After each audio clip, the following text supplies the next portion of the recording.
सच दिखाने की होड़।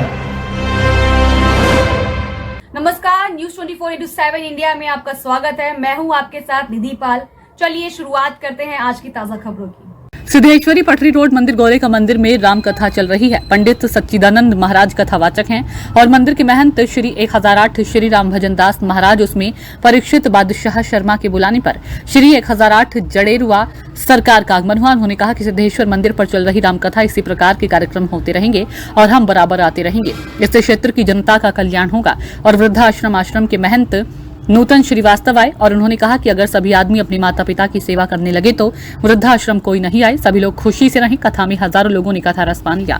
दिनेश दांत्रे की रिपोर्ट।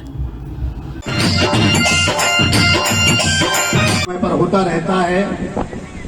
इन्होंने अपनी वाणी से लोगों को इतना आकर्षित किया है कि लोग खिंचे हुए आपकी कथा को सुनने चले आते हैं।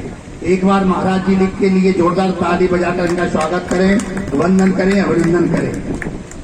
जैसे कि महाराज जी ने बताया कि लक्ष्मीगंज में माधव बाल निकेतन एवं वृद्धा आश्रम करके आश्रम संचालित कर रहा हूं महाराज जी।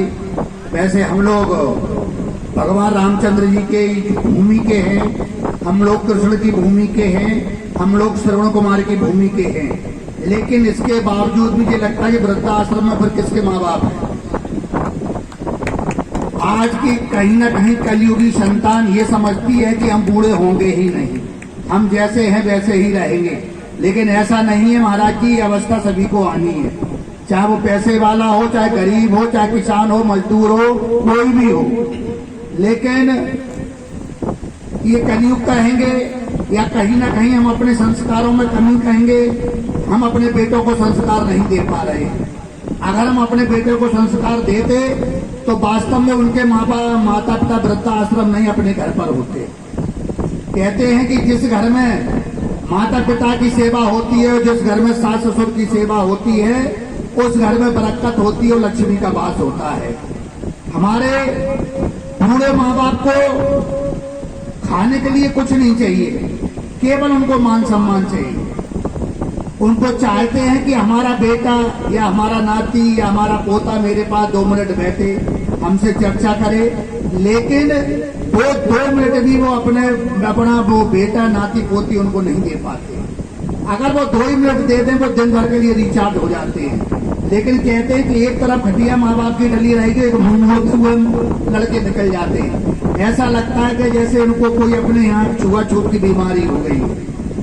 लेकिन ऐसा नहीं है भाई, जैसा आप करोगे उससे 10 गुना ज्यादा आपको मिलेगा। ये तय है, ये प्रकृति का नियम है। अगर आप अपने माँ बाप की सेवा करोगे तो आपको भी अपने बेटों द्वारा आप सेवा करने का सौभाग्य अवसर मिलेगा।